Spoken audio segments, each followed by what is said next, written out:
إن الحمد لله نحمده ونستعينه ونستغفره ونعوذ بالله من شرور أنفسنا وسيئات أعمالنا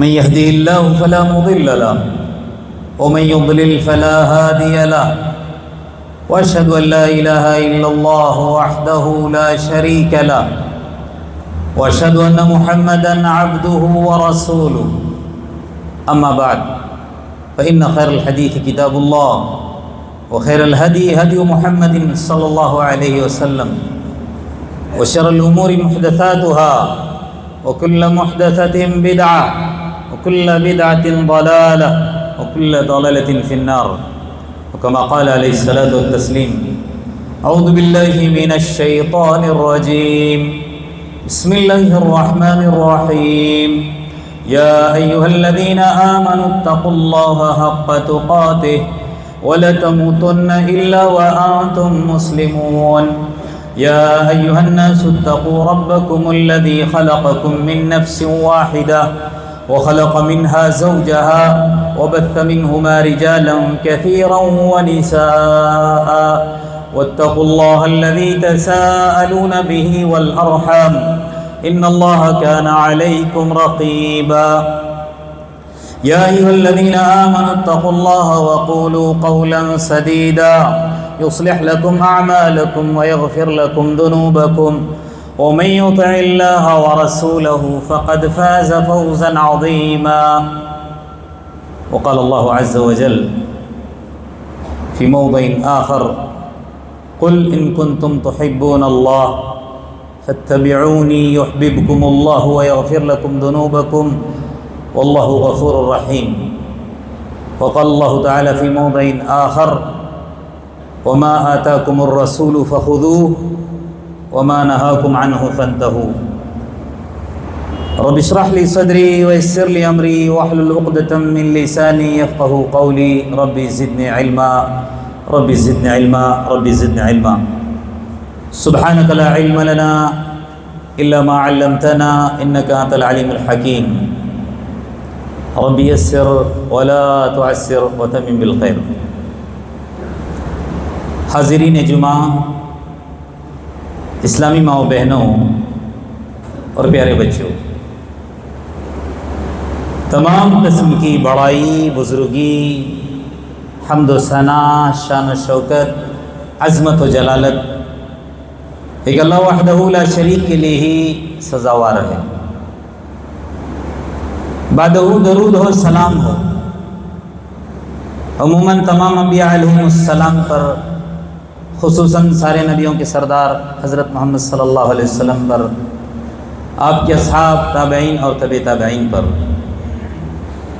اس مختصر سی حمد اور درود کے بعد قرآن پاک کی بڑی ہی مشہور آیت سورہ آل عمران میں سے میں نے تلاوت کی ہے، اور اسی آیت کی روشنی میں آج کے خطبہ جمعہ میں جو باتیں آپ حضرات کے گوش گزار کرنی ہے وہ یہ ہے کہ اتباع صرف اور صرف سنت نبوی کی۔ حضرات، ہم سبھی جانتے ہیں اور بارہا ہمارے مذاکرے میں یہ بات آیا کرتی ہے کہ اللہ تبارک و تعالیٰ نے ساری انسانیت کو دنیا کے اندر جو بھیجا ہے، بھیجنے کا کیا مقصد ہے؟ صرف اور صرف اس کی عبادت کا حق ادا کریں۔ ہم سب دنیا کے اندر آئے ہیں صرف اور صرف اللہ تبارک و تعالیٰ کی عبادت کرنے کے لیے۔ یہ ہمارا اہم سبق ہے، کبھی اس سبق کو ہم فراموش نہ کریں۔ دنیا میں آئے کیوں ہیں؟ پیدا کیوں کیے گئے ہیں؟ صرف اللہ تبارک و تعالیٰ کی عبادت کریں، اس کی عبادت کا حق ادا کریں۔ لیکن عبادت کا حق کیسے ادا ہو، کس طرح ادا ہو، کیسے عبادت کریں؟ اس لیے اللہ تبارک و تعالیٰ نے انسانیت کی رہنمائی کے لیے مختلف ادوار کے اندر، مختلف زمانوں کے اندر مختلف انبیاء کا نزول فرمایا۔ بہت سارے دنیا کے اندر انبیاء آئے بہت ساری امتوں کے بعد، بہت ساری امتوں کے پاس، اور اسی طرح سارے نبیوں کے سردار حضرت محمد صلی اللہ علیہ وسلم جو کہ آخری نبی، وہ بھی دنیا کے اندر آئے، اور قیامت تک یہ بات آپ ذہن نشین کر لیجئے، کوئی بھی ابھی نبی آنے والا نہیں ہے۔ اور اگر کسی نبی کی شریعت یا کسی نبی کا طریقہ یا کسی نبی کی بات یا کسی نبی کا حکم اگر مانا جائے گا تو صرف اور صرف حضرت محمد مصطفیٰ صلی اللہ علیہ وسلم کا۔ میں نے کہا نا، جتنے بھی نبی آئے اور جتنی بھی باتیں انہوں نے بیان کی، یا اور ہمارے نبی نے بھی جو باتیں بیان کی، وہ ان کی اپنی نہیں ہوا کرتی تھی۔ نبی کا حکم اللہ تبارک و تعالیٰ کا ہی حکم ہوا کرتا ہے۔ قرآن کیا کہتا ہے؟ وَمَا أَرْسَلْنَا مِن رَّسُولٍ إِلَّا لِيُطَاعَ بِإِذْنِ اللَّهِ، جتنے بھی ہم نے دنیا کے اندر رسول بھیجے سارے کے سارے اس لیے آئے تاکہ اللہ کے اذن سے، اللہ کی اجازت سے ان کی اطاعت کی جائے۔ اسی طرح اللہ کے رسول سارے نبیوں کے سردار دنیا کے اندر آئے، اور انہوں نے بھی اللہ کی طرف سے ملی ہوئی شریعت دنیا کے اندر انسانیت کو پہنچا کر چلے گئے۔ تو انہوں نے کیا کہا؟ اللہ تبارک و تعالیٰ نے ان کے تعلق سے قرآن کے اندر کیا کہا؟ جو آیت میں نے آپ حضرات کے سامنے ابھی پڑھی، وَمَا آتَاكُمُ الرَّسُولُ فَخُذُوهُ وَمَا نَهَاكُمْ عَنْهُ فَانْتَهُوا۔ کیا مطلب ہے؟ اگر ابھی کسی کی شریعت، کسی کی بات مانی جائے گی تو وہ کس کی؟ اللہ کے رسول حضرت محمد صلی اللہ علیہ وسلم کی۔ اس لیے اللہ نے کیا کہا؟ مَا آتَاكُمُ الرَّسُولُ فَخُذُوهُ، نبی جو بات آپ کو دے لو، اور جس بات سے روکے اس سے رک جاؤ۔ اب مجھ کو اور آپ کو ذرا برابر چوں چراں کرنے کی اجازت نہیں ہے، یہ وہ ادھر ادھر کیوں کب کیا کیسے کہنے کی بالکل اجازت نہیں ہے۔ ہاں، اتنا کہا گیا، نبی جو کہتے ہیں کرو، جس بات سے روکتے ہیں رک جاؤ۔ آج حالت کیا ہے؟ بالکل الٹ ہے، بالکل الٹ ہے۔ آج انسانیت جو ذلیل ہو رہی ہے، رسوا ہو رہی ہے، رسوائی کے گڑھے میں جا رہی ہے۔ وجہ کیا ہے؟ صرف اور صرف نبی کی اتباع، نبی کی پیروی، نبی کی باتوں کو پس پش ڈال دیا ہے۔ اس لیے حالات اس طرح کے ہیں۔ نام لیوا مسلمان بنے ہوئے ہیں، اس لیے ہر جگہ مار کھا رہے ہیں، ہر جگہ جوتے برسائے جا رہے ہیں۔ وجہ کیا ہے؟ نبی کو چھوڑ دیا ہے، نبی کو چھوڑ دیا ہے، آپ کی باتوں کو پس پش ڈال دیا ہے۔ جس طرح اللہ تبارک و تعالیٰ نے نبی کی بات کو ماننے کا حکم دیا، ایسے ہی ڈرایا بھی ہے، دھمکایا بھی ہے کہ اگر نبی کی بات نہیں مانو گے، نبی کی باتوں کو پس پش ڈالو گے، خود ساختہ مذاہب اختیار کرو گے، تو ہوگا کیا؟ اللہ تبارک و تعالیٰ فتنے میں مبتلا کرے گا، اور اللہ تبارک و تعالیٰ کا عذاب آئے گا۔ اور ایسا ہو رہا ہے۔ ہم کیا سمجھتے ہیں کہ ہم الحمدللہ مسلمان ہیں، ہم جو کچھ کر رہے ہیں صحیح کر رہے ہیں؟ نہیں۔ سورہ ال عمران کی جو آیت میں نے آپ کے سامنے تلاوت کی، اللہ تبارک و تعالیٰ کیا کہہ رہا ذرا سنیے۔ اللہ تبارک و تعالیٰ اپنے نبی سے کہہ رہا، قل اے نبی کہہ دو، ان کنتم تحبون اللہ، تم اللہ سے محبت کا دعویٰ کرتے ہو نا، اللہ سے محبت کا دعویٰ کرتے ہو، کیا کرنا ہے تم کو؟ اپنے دعوے میں سچا ہونے کے لیے کیا کرنا ہے؟ فاتبعونی، کس کے اتباع، کس کے پیچھے چلنا ہے، کس کو اپنا رہنما اور رہبر ماننا ہے؟ وہ کون ہے؟ صرف ایک ہی شخصیت ہے، وہ کون ہے؟ حضرت محمد صلی اللہ علیہ وسلم۔ فاتبعونی کہا، یحببکم اللہ، بدلے میں اللہ تبارک و تعالیٰ کی محبت آپ کو ملے گی، اللہ تبارک و تعالیٰ کی چاہت، اللہ تبارک و تعالیٰ کی محبت آپ کو ملے گی۔ اور آگے کیا ہے؟ وَيَغْفِرْ لَكُمْ ذُنُوبَكُمْ، اللہ تمہارے گناہوں کو معاف کرے گا۔ دیکھیے، انسان اللہ تبارک و تعالیٰ سے محبت کا دعویٰ کرتا ہے، اللہ سے محبت کا دعویٰ میں سچا ہونے کے لیے اس کو نبی کی اتباع ضروری ہے، اور نبی کی اتباع کرنے کی وجہ سے اللہ کی محبت نصیب ہوگی، اور پھر مزید برآں کیا؟ وَيَغْفِرْ لَكُمْ ذُنُوبَكُمْ، اللہ میرے اور آپ کے سارے گناہوں کو کیا کر دے گا؟ بخش دے گا۔ اس آیت کے تعلق سے ائمہ کرام کیا کہتے ہیں، ذرا چند باتیں آپ کے گوشگزار کرتا ہوں۔ بہت سارے ائمہ نے، بہت سارے مفسرین نے الگ الگ باتیں لکھی ہیں، چند ایک باتیں آپ کے سامنے بیان کرتا ہوں۔ علامہ ابن کثیر رحمہ اللہ، بڑے مشہور مفسر، آپ روزانہ فجر میں الحمدللہ تفسیر سنتے ہو، پڑھتے بھی ہوگے۔ اکثر جو میں باتیں آپ حضرات کے سامنے بیان کرتا ہوں آپ کے سامنے تقریباً ابن کثیر رحمہ اللہ کی ہوا کرتی ہیں، اس کے علاوہ دیگر مفسرین کی باتیں آپ کے سامنے آتی رہتی ہیں۔ تو اس آیت کے تعلق سے ان کا کیا خیال ہے، وہ کیا کہتے ہیں ذرا سنیے۔ قل ان کنتم تحبون اللہ کے تعلق سے کہتے ہیں ہذہ الآیہ، کون سی آیا؟ جو آیت میں نے ابھی آپ کے سامنے تلاوت کی، اس کے تعلق سے علامہ ابن کثیر کیا کہتے ہیں؟ ہذہ الآیہ، یہ آیت علی کل من ادعا محبت اللہ، ہر اس شخص کے بارے میں جو دعویٰ کرتا ہے کہ اس کو اللہ سے محبت ہے، وَلَيْسَ هُوَ عَلَى الطَّرِيقَةِ الْمُحَمَّدِيَّةِ، اور وہ اللہ کے رسول کی اتباع نہیں کر رہا ہے، نبی کے طریقے پر نہیں چل رہا ہے، وَهُوَ كَاذِبٌ فِي دَعْوَىٰ، وہ کیا ہے؟ اپنے دعوے میں جھوٹا ہے، خالی دعویٰ کرتے ہیں مجھ کو اللہ سے محبت ہے۔ ارے اللہ سے محبت اسی صورت میں ہوگی، ابن کثیر رحمہ اللہ فرماتے ہیں کہ جب صحیح معنی میں تم نبی کے پیروکار بنو گے۔ امام شافعی رحمۃ اللہ علیہ کیا فرماتے ہیں ذرا سنیے۔ امام شافعی رحمۃ اللہ علیہ فرماتے ہیں ولی کے تعلق سے، جیسا کہ ان بھکتوں کا اور بہت سارے جو ایسے معتقدین ہیں جو ولیوں کے پیروں کے بنے پھرتے ہیں، کیا ان کا خیال ہوتا ہے؟ آدمی اگر ہوا میں اڑنے لگے بڑا ولی ہے، کرامت دکھا رہا ہے، پانی پر چلنے لگے تو کہتے ہیں ارے بہت بڑا ولی ہے اللہ کا، یہ پانی پر چل رہا ہے۔ علامہ امام شافعی رحمہ اللہ فرماتے ہیں اگر کوئی ہوا میں اڑنے لگے، اگر کوئی پانی میں چلنے لگے، یہ مت سمجھنا کہ وہ اللہ کا ولی ہے۔ اللہ کا ولی کون ہے؟ صحیح معنی میں اللہ کے رسول صلی اللہ علیہ وسلم کا متبع اور پیروکار ہے، اس کی زندگی کے اندر سنت ہے، نبی کی سنتیں ہیں، نبی کے طریقے کے مطابق زندگی گزارا ہے، وہی ولی ہو سکتا ہے، ورنہ ہوا پر چلنے لگے وہ ولی نہیں ہے، پانی پر چلنے لگے، ہوا میں اڑنے لگے، جادوگر ہے، وہ لوگوں کی آنکھوں میں دھول جھونکنے والے ہیں۔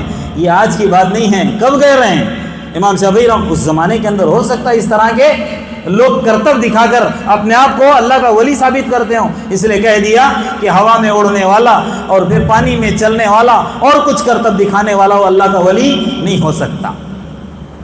امام حسن بصری رحمہ اللہ اس آیت کی تفسیر کرتے ہوئے کہتے ہیں زعم قوم، کچھ لوگوں کا یہ گمان ہے، یحبون اللہ، وہ اللہ سے محبت کرتے ہیں۔ اللہ تبارک و تعالیٰ نے کیا کیا؟ وہ کہتے ہیں فَابْتَلَاهُمُ اللَّهُ بِهَذِهِ الْآيَةِ، اللہ اس آیت کے ذریعے سے ان کا امتحان لے رہا ہے۔ جو یہ خیال کرتے ہیں کہ ان کو اللہ سے محبت ہے، اللہ اس آیت کے ذریعے سے ان کا امتحان لے رہا ہے، آیا ان کی زندگی میں اس کے نبی کی سنتیں ہیں یا نہیں؟ یہ اللہ دیکھنا چاہتا ہے، اس کی نماز نبی والی نماز ہے کہ نہیں، اس کا روزہ نبی والا روزہ ہے کہ نہیں، اس کے صدقہ و خیرات نبی والے ہے کہ نہیں، اس کا حج نبی والا ہے کہ نہیں۔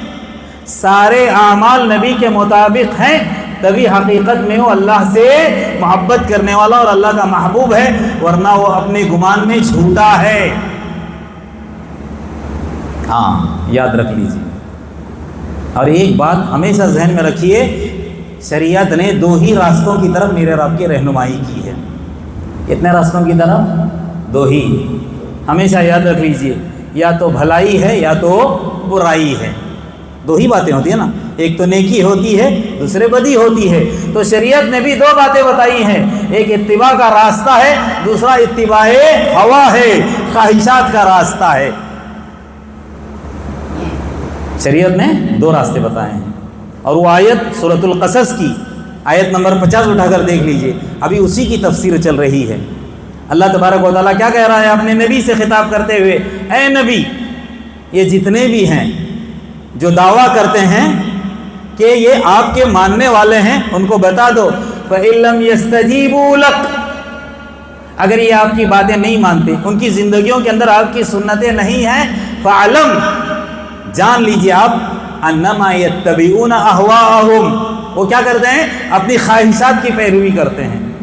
جس کی زندگی کے اندر نبی کی سنتیں نہیں ہیں، نبی کی باتیں نہیں ہیں، نبی کی باتوں کو ہلکا سمجھتا ہے، وہ کیا کر رہا ہے؟ خود ساختہ مذہب پر عمل پیرا ہے، وہ اپنے خواہشات پر چل رہا ہے۔ قرآن کہتا ہے ومن اضل، اس سے بڑا گمراہ کون ہو سکتا ہے؟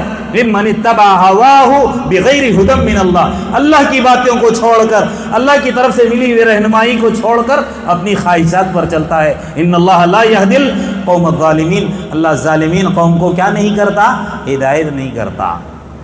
ہاں یاد رکھ لیجئے، ہم کہتے ہیں کہ ہم نبی کے پیروکار ہیں، اگر زندگی کے اندر سنت نہیں ہے، نبی کے پیروکار نہیں ہیں، ہم خواہشات پر چلنے والے ہیں، گمراہی کے راستے پر ہیں، شیطان کے پجاری ہیں، اللہ تبارک و تعالیٰ کہہ رہا ہے۔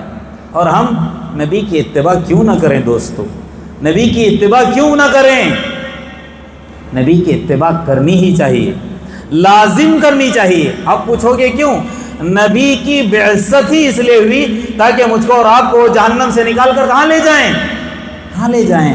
جنت کے اندر لے جائیں۔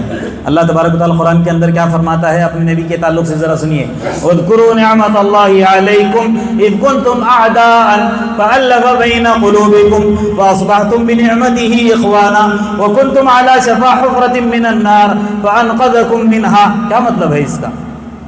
اللہ تبارک و تعالیٰ کہہ رہا ہے یاد کرو اس نعمت کو جو اللہ نے تم پر کی۔ اذکروا نعمت اللہ علیکم اذ کنتم اعداء، اللہ تبارک و تعالیٰ اس وقت کے مسلمانوں سے خطاب کر رہا ہے اور قیامت تک آنے والی انسانیت سے بھی خطاب ہے، خصوصاً اس وقت کے لوگوں کو اللہ کہہ رہا ہے یاد کرو اللہ کی اس نعمت کو جب کہ تم آپس میں دشمن تھے، جانی دشمن تھے صحابہ اسلام لانے سے پہلے۔ باتوں باتوں پہ ان کے آپس میں جھگڑے جو چلتے تھے سالہ سال تک چلتے تھے، دنیا سے جاتے ہوئے یہ وصیت، یہ نصیحت کر کے جاتے تھے کہ فلانے سے میری دشمنی ہے، چھوڑنا مت جب تک اس کو جان سے نہ مارنا، ہے کہ نہیں؟ اس طرح کے حالات فاصبحتم بنعمتہ اخوانا، تم آپس میں دشمن تھے، اللہ نے نبی کو مبعوث کیا، ان کی بعثت کی وجہ سے تمہارا کیا حال ہوا؟ آپس میں تم بھائی بھائی بن گئے۔ کیسے بھائی بن گئے؟ مرنا گوارا کیا اور اپنے ایک ساتھی سے پہلے پانی پینا گوارا نہ کیا۔ جنگیوں کے اگر آپ لوگ واقعات اور سیرت پڑھیں گے تو معلوم ہوگا کہ اپنے ساتھیوں کے لیے انہوں نے کیا کچھ قربانیاں دی۔ جانثار صحابہ تھے، ایک دوسرے کے لیے جان نچھاور کرنے والے۔ ارے اپنی بیویوں کو طلاق دے کر انصاریوں نے کیا کیا تھا مہاجرین کے لیے؟ اپنی بیویاں ان کے سامنے، اس میں سے جو خوبصورت ہے یہ لے لو، اپنا کاروبار ان کے لیے قربان کیا تھا۔ کون تھے؟ آپس میں ایک دوسرے کے جانی دشمن۔ لیکن جب نبی کی بعثت ہوئی تو کیا ہوا؟ آپس میں فاصبحتم بنعمتہ اخوانا۔ آگے کیا کہا جا رہا ہے؟ وکنتم علی شفا حفرۃ من النار، ایسا معاملہ تھا کہ تم جہنم کی کھائی پر تھے، قریب تھا کہ گر جاتے۔ اللہ نے نبی کی وجہ سے تم کو کیا کیا؟ جہنم سے نجات دے کر جنت کا راستہ تمہارے لیے آسان کر دیا۔ اور اللہ کے رسول صلی اللہ علیہ وسلم کہا کرتے تھے، بخاری کی روایت ہے، اسی آیت کی تفسیر میں بیان کی جاتی ہے، مفسرین نے لکھا ہے، اللہ کے رسول صلی اللہ علیہ وسلم کی حدیث، اللہ کے رسول فرماتے ہیں انما مثلی، میری مثال، ومثل امتی، اور میری امت کی مثال۔ کہتے ہیں ذرا سنیے کس قدر ہمارے نبی ہم سے محبت کرتے ہیں، کس قدر ہم سے دوستی اور ہم لوگوں سے الفت اور چاہت ہے۔ ذرا سنیے کیا فرماتے ہیں، میری اور میرے امت کی مثال ایسے ہے کمثل رجل، ایک ایسا آدمی استوقد نارا، جو کیا کرتا ہے؟ آگ جلاتا ہے۔ آگ جلانے کے بعد ہوتا کیا ہے؟ فجعلت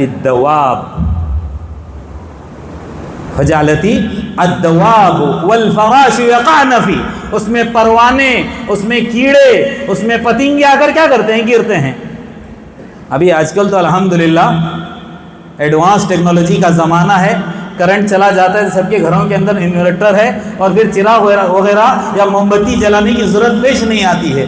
آپ لوگوں نے اگر جو یہاں زیادہ عمر والے ہیں اپنے بچپنے کے اندر دیکھا ہوگا، جب کرنٹ چلا جاتا تھا یا اس وقت کرنٹ ہی نہیں ہوا کرتا تھا، موم بتیاں جلتی تھی، چراغ جلتے تھے تیل والے، تو اس کے اندر چھوٹے سے کیڑے آ کر گرتے تھے کہ نہیں؟ اللہ کے رسول صلی اللہ علیہ وسلم مثال دے رہے ہیں کہ پتنگے اس کے اندر آ کر گرتے ہیں اور آدمی اس کو ہٹاتا ہے کہ مت گرو مت گرو، لیکن وہ جا کر اسی میں گر کر اپنی کیا کر دیتے ہیں؟ جان دے دیتے ہیں۔ اللہ کے رسول صلی اللہ علیہ وسلم فرماتے ہیں، ذرا سنیے، اللہ کے رسول صلی اللہ علیہ وسلم فرماتے ہیں انا آخذ بحجزکم، میں تمہاری کمر پکڑ پکڑ کر کیا کر رہا ہوں؟ جہنم سے آزاد کر رہا ہوں، تم کو نکال رہا ہوں، اور کہہ رہا ہلم عن النار، آگ ہے وہ آگ ہے بچو، وانتم تقحمون فی، تمہارا معاملہ ایسا ہے کہ تم میری بات مانتے نہیں اور اسی کے اندر کیا کر رہے ہو، گرے جا رہے ہو۔ جیسے آدمی پتنگوں کو ہٹاتا ہے، اللہ کے رسول صلی اللہ علیہ وسلم اپنی امت کی کمر پکڑ پکڑ کر کیا کر رہے ہیں، جہنم سے آزاد کر رہے ہیں، لیکن انسان ہے کہ اسی کے اندر گرا جا رہا ہے۔ کیوں نہ کریں ایسے نبی کی اتباع، کیوں نہ مانیں ایسے نبی کی بات؟ قرآن کہتا ہے کہ نبی کون ہے میرے لیے، آپ کے لیے نمونہ ہے، ساری زندگی ان کی تمام باتیں، تمام اقوال، تمام افعال، تمام تقاریر میرے لیے، آپ کے لیے کیا ہیں، ان کی نمونہ ہے۔ قرآن کیا کہتا ہے؟ لَقَدْ كَانَ لَكُمْ فِي رَسُولِ اللَّهِ أُسْوَةٌ حَسَنَةٌ، اللہ کے رسول تمہارے لیے کیا ہے، نمونہ ہے، آئیڈیل ہیں۔ مفسرین لکھتے ہیں ساری زندگی اللہ کے رسول صلی اللہ علیہ وسلم کی میرے لیے، آپ کے لیے نمونہ ہے، لیکن کچھ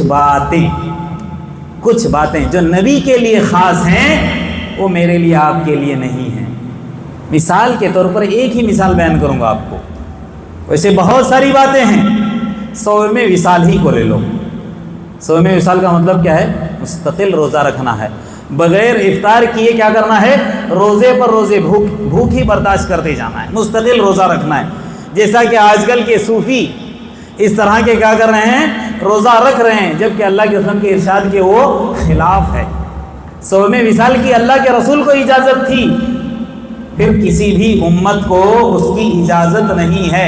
لَقَدْ كَانَ لَكُمْ فِي رَسُولِ اللَّهِ أُسْوَةٌ حَسَنَةٌ کا مطلب وہی ہے جو نبی بتائے ہیں اسی پر عمل کرنا ہے، جس سے روکے ہیں اسی سے رکنا ہے۔ جو نبی کے لیے خاص ہے وہ چیز اپنانی نہیں ہے۔ وجہ کیا ہے؟ اللہ کے رسول فرماتے ہیں، ذرا سنیے، غالباً ابو داؤد کی روایت ہے، حضرت ابن عمر رضی اللہ عنہ فرماتے ہیں اللہ کے رسول صلی اللہ علیہ وسلم نے صوم نہا عن الوصال، اللہ کے رسول صلی اللہ علیہ وسلم نے صوم وصال سے کیا کیا، روکا، کیونکہ اللہ کے رسول کی ایک ایک بات کو دیکھ کر صحابہ ان کو کیا کرنے والے تھے، فالو کرنے والے تھے۔ ہم تو کیوں کریں، کیا کریں، اتنا مشکل ہے، کیسے کر سکتے ہیں، اس طرح کا معاملہ۔ میں کچھ مثالیں آپ کے سامنے اللہ کے رسول کی، صحابہ کی، جو اللہ کے رسول کی باتوں پر کیسے قربان ہوا کرتے تھے اور کیسے وہ متبع تھے بتاؤں گا، لیکن اس سے پہلے یہ بتا دوں کہ اللہ کے رسول صلی اللہ علیہ وسلم جب صوم وصال سے روکا، قالو کہنے لگے، انک تواصل یا رسول اللہ، آپ تو صوم وصال کرتے ہیں، ہم بھی کرنا چاہتے ہیں۔ دیکھیے اللہ کے رسول صلی اللہ علیہ وسلم سے اللہ کے رسول کے صحابہ کیسے محبت کرتے تھے، آپ ہم کو روک رہے ہیں، ہم بھی یہ عبادت کرنا چاہتے ہیں۔ اللہ کے رسول نے کیا فرمایا، لست کہیئتکم، میں تمہارے جیسا نہیں ہوں، انی اطعم و اسقی، اللہ مجھے کھلاتا بھی ہے پلاتا بھی ہے، تم اگر ایک دن کا صوم وصال کرو گے مر جاؤ گے، میرا معاملہ تمہارا معاملہ بالکل سیم نہیں ہے، مختلف ہے، لہٰذا جو میں کہتا ہوں، جو میں کرنے کے لیے کہتا ہوں وہی کرو، اور جس بات سے روکتا ہوں اس سے کیا ہو جاؤ، باز آ جاؤ۔ لیکن آج ایک کڑوا سچ جو ہمارے معاشرے کا، جو ہمارے سماج کا، وہ آپ کو میں بتا دیتا ہوں، وہ کیا ہے؟ سب لوگ دعویٰ تو بہت کرتے ہیں، کیا کرتے ہیں کہ ہم نبی کے پیروکار ہیں، نبی کے امتی ہیں، ہم نبی کی باتوں پر عمل کرنے والے ہیں، سب جھوٹے ہیں۔ آپ کہو گے کیوں؟ بتاتا ہوں، بہت سارے ایسے لوگ ملیں گے، اگر آپ نے ان کو کوئی عمل کرتے دیکھا سنت کے خلاف، اور اگر ان کے سامنے آپ اللہ کے رسول کی حدیث رکھو گے تو کیا کہیں گے؟ نہیں، ہمارے بزرگ نے ایسے کہا ہے، ہمارے بڑے نے ایسے کیا ہے، ہمارے امام کے نزدیک یہ ہے۔ ارے امام کون ہے؟ کن اماموں کے ساتھ اللہ تبارک و تعالیٰ روز قیامت اٹھانے والا ہے؟ کیا ان ائمہ کے ساتھ؟ یوم ندعو کل اناس بامامہم میں کون امام آئیں گے؟ یہ ائمہ آئیں گے جن کو ہم امام کہتے ہیں؟ نہیں، وہ سارے امام کون ہیں؟ وہ سارے رسول ہیں، اور سارے رسولوں کے سردار حضرت محمد صلی اللہ علیہ وسلم۔ تمام اماموں کے امام کون ہیں؟ حضرت محمد صلی اللہ علیہ وسلم۔ ان کی بات جب پیش کی جاتی ہے تو ان کی باتوں پر فوقیت دے کر اوروں کی باتوں کو کیا کرتے ہیں؟ سامنے رکھتے ہیں اور کہتے ہیں کہ نہیں، یہ بات ہوتے ہم وہ بات کیسے مانیں؟ تو اسی لیے میں نے کہا نا کہ ہمارے سماج کے اندر، معاشرے کے اندر نبی کی باتوں کی اہمیت، نبی کی باتوں کو اہمیت کم دی جاتی ہے، اور دیگر جو امتی ہیں ان کی باتوں کو زیادہ اہمیت دی جاتی ہے۔ تو یہ سارے کے سارے کیا ہیں؟ اپنے دعووں میں جھوٹے ہیں، مومن کا معاملہ ایسا نہیں ہے، مومن کا معاملہ ایسا نہیں ہے۔ قرآن کیا کہتا ہے؟ قرآن کیا کہتا ہے؟ انما کان قول المؤمنین اذا دعوا الی اللہ ورسولہ۔ مومنین کی بات اللہ تبارک و تعالیٰ قرآن کے تعلق سے کہتا ہے اذا دعوا الی اللہ، جب ان کو اللہ اور اس کے رسول کی طرف بلایا جاتا ہے۔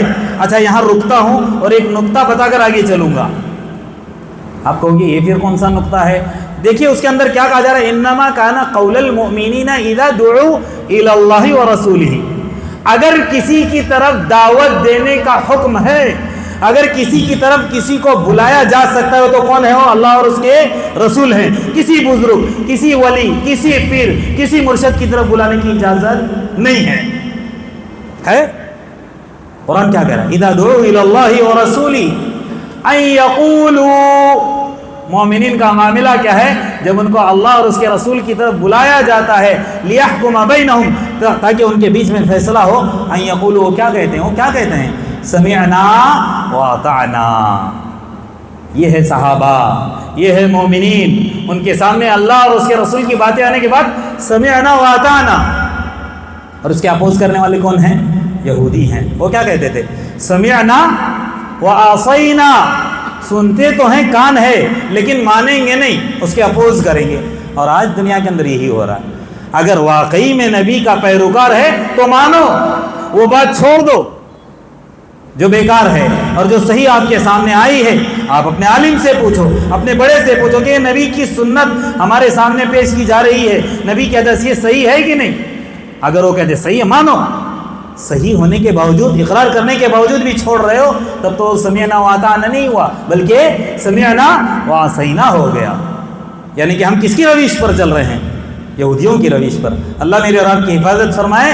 اللہ کے رسول صلی اللہ علیہ وسلم کے صحابہ کا معاملہ کیا تھا؟ سمعنا واطعنا۔ اسی لیے اللہ نے کیا کہا؟ اولئک هم المفلحون، وہی اصل میں کامیاب ہیں۔ کچھ مثالیں آپ کے سامنے، زیادہ نہیں، واقعات بہت سارے ہیں، ایک دو واقعات مثال کے طور پر بیان کروں گا کہ حقیقت میں اتباع کیا ہوتی ہے، بات سمجھ میں آئے گی۔ اتباع کیسے کی جاتی ہے، بات سمجھ میں آئے گی۔ ابو داؤد کی روایت ہے، حضرت جابر رضی اللہ عنہ حدیث کے راوی ہیں، فرماتے ہیں جمعہ کا دن تھا، ایسے ہی جمعہ کا دن تھا، اللہ کے رسول مسجد میں آئے۔ آپ کو معلوم ہے خطبہ شروع ہونے سے پہلے ممبر پر کیا کرتا ہے؟ خطیب بیٹھ جاتا ہے، اذان ہونے کے بعد کھڑا ہوتا ہے نا۔ اللہ کے رسول صلی اللہ علیہ وسلم آئے، جمعہ کا دن تھا، بیٹھ گئے۔ کہاں بیٹھ گئے؟ ممبر پر بیٹھ گئے، اور اپنے صحابہ سے کہا اجلسو، میرے آنے کی وجہ سے کھڑے نہیں رہنا، تم بھی بیٹھ جاؤ۔ اللہ کے رسول صلی اللہ علیہ وسلم نے کہا بیٹھ جاؤ۔ ذالک، یہ جو بات ہے نا، یہ بات سمع، کس نے سنی؟ کس نے سنی؟ حضرت عبداللہ بن مسعود نے علی الباب۔ اب وہ مسجد کے اندر داخل نہیں ہوئے تھے، دروازے کے پاس تھے، اللہ کے رسول کی زبان سے جملہ نکلا بیٹھو، وہیں پر بیٹھ گئے، وہیں پر بیٹھ گئے۔ اللہ کے رسول نے دیکھا کہ دروازے کے پاس بیٹھا ہے میرا ساتھی، کہا تعال عبداللہ تعال، آ جاؤ آ جاؤ اندر آ جاؤ۔ کہا کیوں بیٹھے، کیا وجہ ہے، وہاں کیوں بیٹھے ہو؟ کہنے لگے اللہ کے رسول آپ کی زبان سے جملہ نکلا بیٹھو، بیٹھ گیا۔ تو یہ ہوتی ہے اطاعت، یہ ہوتی ہے اطاعت کہ نبی کی بات آ گئی ختم، وہاں چوں چرا، کیسے، کیوں، کیا، کیسا، کچھ نہیں، کوئی جملہ نہیں، سوالیہ نشانی نہیں ہے، بات آ گئی نبی کی، مانو، تبھی جا کر تم کیا کہلاؤ گے؟ متبع رسول کہلاؤ گے۔ ایک اور روایت ہے ابو داؤد کی، ذرا تفصیلی ہے لیکن اس کے اندر بہت سارے نکات بیان کروں گا آپ کے سامنے، آپ لوگوں کو معلوم ہوگا اور سنی بھی ہوگی ایک روایت۔ اللہ کے رسول صلی اللہ علیہ وسلم ایک دن نماز پڑھا رہے تھے، نماز پڑھاتے ہو اللہ کے رسول صلی اللہ علیہ وسلم کے پیر میں جوتی تھی، اور اللہ کے رسول صلی اللہ علیہ وسلم کے صحابہ بھی سارے کے سارے کیا پہنے ہوئے تھے؟ جوتیاں پہنے ہوئے تھے۔ یہاں رکیں گے، بات بیان کریں گے، آگے بڑھیں گے۔ اب آپ کہو گے پیر میں جوتی، دیکھیے چپل پہن کے، جوتی پہن کے نماز پڑھنے کی اجازت ہے۔ آج کل کے دور کو اور اس زمانے کے دور کو آپ اگر کمپیئر کر کے دیکھو گے، اس زمانے کے اندر مسجدیں کچی ہوا کرتی تھیں، اب تو قالینیں بچھی ہوئی ہیں، بہت خوبصورت مسجد ہے، آپ باہر سے چپل، نبی کی سنت ہے پہن کے اندر آ جاؤ اور کھڑے ہو جاؤ، نہیں، یہ درست نہیں ہے، مناسب نہیں ہے۔ آج کل کی مسجدوں کے اندر آپ کو چپل پہننا اس کی اجازت ہی نہیں ہے۔ اگر آپ پہننا بھی چاہتے ہو، میں نے دیکھا عرب کے اندر اپنی روسائس مسجد کے اندر ایک سوڈانی کو نئی چپل تھیلے کے اندر لے کے آتا تھا، تھیلے کے اندر، اور سامنے رکھتا تھا۔ جب فرض نماز کے لیے امام صاحب کھڑے ہوتے، وہ نیا جوتا پہن کر، کہ ہاں یہ نبی کی سنت ہے، پہن کر کھڑا ہو جاتا تھا جس سے قالین گندی نہ ہو۔ تو یہ بھی مت کرنا، وہ تو نبی کی محبت میں کر گیا، لیکن کہنے کا مطلب یہ ہے کہ جوتا پہن کر، چپل پہن کر نماز پڑھ سکتے ہیں۔ لیکن ایک بات یہاں اور کام کی بتاتا ہوں، آج کل کے لوگ بھی جوتا پہن کر نماز پڑھتے ہیں۔ یہ موقع اس وقت آتا ہے کہیں میدان کے اندر ہم جنازے کی نماز پڑھ رہے ہوتے ہیں یا عید کی نماز پڑھ رہے ہوتے ہیں، عام طور پر جنازے کی نماز میں چپل پہننے کا موقع آتا ہے، لیکن کرتے کیا ہیں لوگ، چپل نکال کر چپل کے اوپر کھڑے ہو جاتے ہیں۔ یہ کون سا معاملہ ہے؟ ارے بھائی چپل پہننا، چپل پر کھڑے رہنا کیا فرق ہے؟ چپل نکال دیے تو بات سمجھ میں آئے گی، چپل نکال کر چپل پر کھڑا ہونا یہ درست نہیں ہے، یہ غلط بات ہے۔ یا تو آپ چپل بالکل نکال دو یا تو چپل پہن لو۔ ہاں بات سمجھ میں آ رہی ہے؟ چپل پر کھڑے ہونا اور چپل پہننا ایک ہی بات ہے۔ اچھا آگے بڑھتے ہیں، اس کے بعد میں پھر اور بات بتاؤں گا۔ تو ہوا کیا، اللہ کے رسول صلی اللہ علیہ وسلم نماز پڑھا رہے تھے اور صحابہ بھی کیا کر رہے تھے، پیچھے جوتی پہن کر، چپل پہن کر نماز پڑھ رہے تھے۔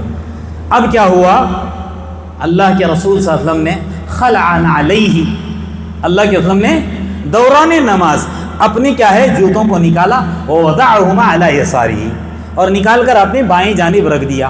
اب صحابہ جو تھے پیچھے نماز پڑھنے والے، تھوڑی بہت تو نگاہ چلی جاتی ہے نا کہ اللہ کے رسول چپل نکال رہے ہیں، صحابہ بھی سب اپنی چپلیں نکال کر بائیں جانب رکھ دیا۔ نماز چل رہی ہے، اللہ کے رسول نے جوتے اتارے، صحابہ نے بھی اتارے، یہاں بات چل رہی ہے اتباع کی، اس پر میں یہ بات بیان کر رہا ہوں، نکال کر اپنی بائیں جانب رکھ دیا۔ سلام پھیرنے کے بعد اللہ کے رسول صلی اللہ علیہ وسلم نے فرمایا، تم لوگوں نے کیوں نکالا؟ لما تخلون علیکم یا ما حملکم علی القاء النعال، یعنی تم کو کس بات نے ابھارا اس بات پر کہ تم اپنے پیر کی جوتیاں نکال دو؟ صحابہ نے کیا کیا، سمعنا واطعنا معاملہ ہے، فوراً کہتے اللہ کے رسول ہم نے دیکھا کہ آپ اپنی چپل اتار رہے ہیں، لہٰذا ہم نے بھی کیا کر دیا، اپنی چپلیں آپ کی اطاعت میں اتار دی۔ اس وقت اللہ کے رسول نے کہا کہ میری جوتی کے اندر گندگی لگی ہوئی تھی، حضرت جبرائیل علیہ السلام نے مجھے اطلاع دے دی، اس لیے میں نے نکالا، تم کو چپل اتارنے کی ضرورت بالکل تھی نہیں۔ ایک اور یہاں نقطہ، جو لوگ کہتے ہیں کہ اللہ کے رسول عالم الغیب ہیں، غیب کی باتیں جانتے ہیں، اپنے عقیدے کو درست کر لیں۔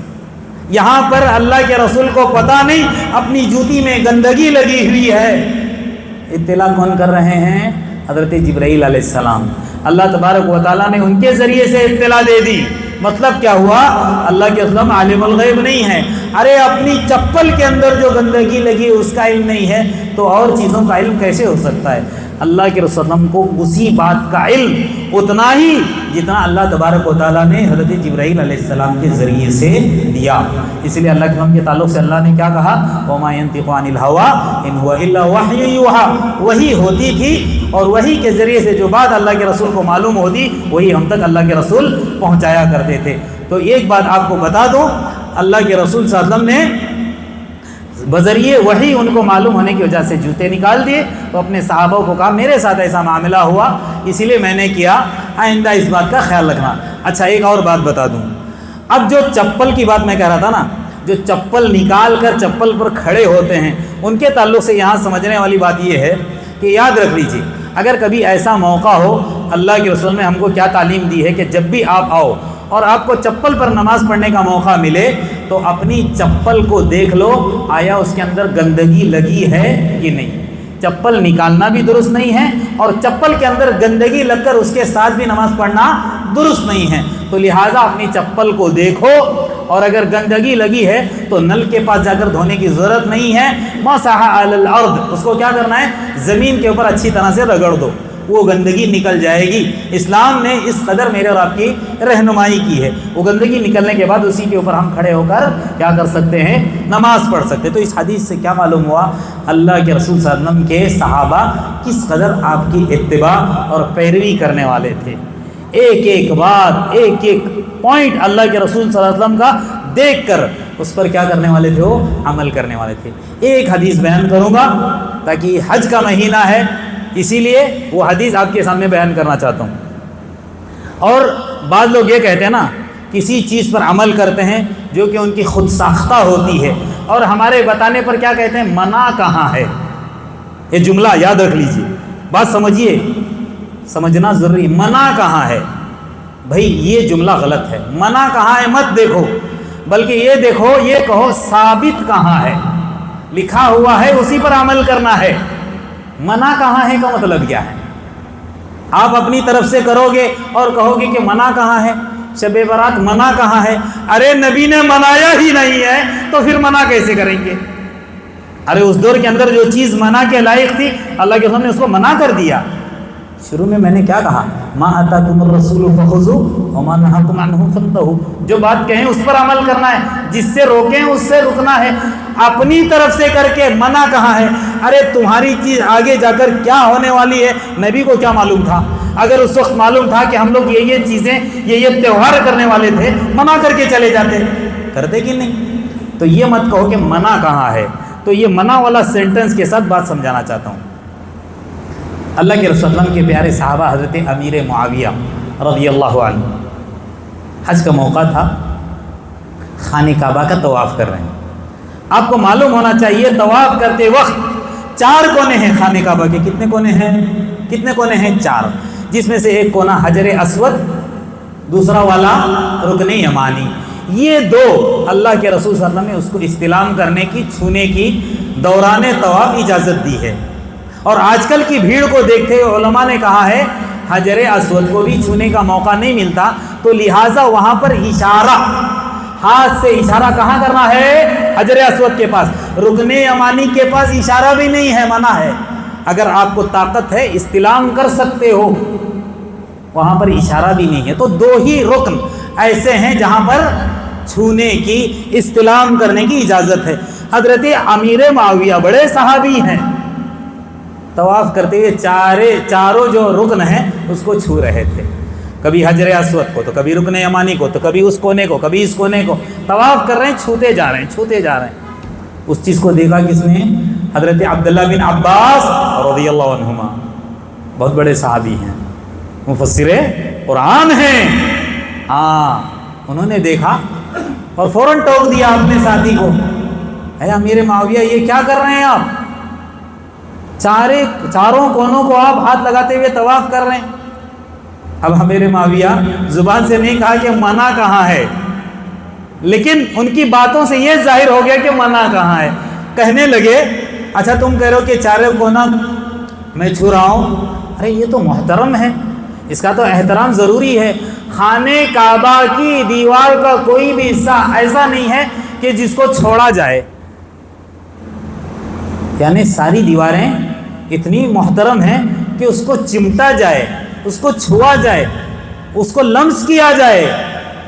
کہنے لگے کون؟ حضرت عبداللہ بن عباس، بالکل آپ کی بات درست ہے، میں مانتا ہوں کہ چھوڑنے کے لائق نہیں ہے، لیکن لَقَدْ كَانَ لَكُمْ فِي رَسُولِ اللَّهِ أُسْوَةٌ حَسَنَةٌ، میرے لیے آپ کے لیے کون نمونہ ہے؟ اللہ کے رسول۔ نبی نے چھوا ہے کیا؟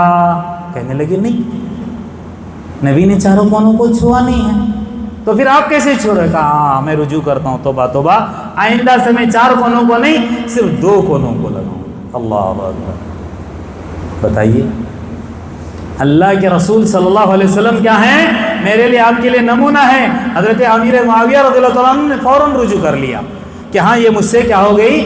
خطا ہو گئی، غلطی ہو گئی، اور اپنے ساتھی سے کہا جزاک اللہ، اللہ آپ کو جزائے خیر دے۔ یہ ہوتا ہے معاملہ، یہ ہوتی ہے اتباع۔ اللہ کے رسول صلی اللہ علیہ وسلم کی ایک ایک بات کو اپنے لیے نمونہ مانتے تھے، آئیڈیل مانتے تھے۔ آج ہم خالی دعوے کرتے ہیں اور اپنے دعووں کے اندر ہم سچے نہیں بلکہ کیا ہیں؟ جھوٹے ہیں۔ اگر ہم حقیقت میں اللہ کے رسول صلی اللہ علیہ وسلم کے پیروکار بننا چاہتے ہیں تو نبی کی بات آنے کے بعد کسی کی بات کو ہم آگے نہ لائیں، اس بات کو چھوڑ کر سب سے پہلے اگر کسی کی بات کو ہم کو اپنانا ہے تو وہ کس کی بات ہے؟ اللہ کے رسول صلی اللہ علیہ وسلم کی بات۔ دیکھیے ابھی حج کے مہینے چل رہے ہیں، ویسے اس مہینے کے اندر مجھ کو آپ کے سامنے حج کے فضائل ہو یا ابتدائی ایام ہو اس کے بیان کرنے چاہیے تھے، لیکن الحمدللہ تقریباً کوئی ایسا سال نہیں گزرا جہاں پر حج کے فضائل اس موسم کے اندر یا ابتدائی ایام کے میں نے بیان نہ کیے ہوں۔ لیکن آج میں نے ارادہ کیا آپ کے سامنے حقیقت میں متبع رسول کون ہے، صرف نبی کی اتباع کیسے کی جاتی ہے اس کو میں نے اپنایا، لیکن یہ ساری باتیں بیان کر کے یہ بتانا چاہتا ہوں کہ اگر ہم اللہ کے رسول کے پیروکار ہیں تو ایک ایک سنتیں دیکھیں۔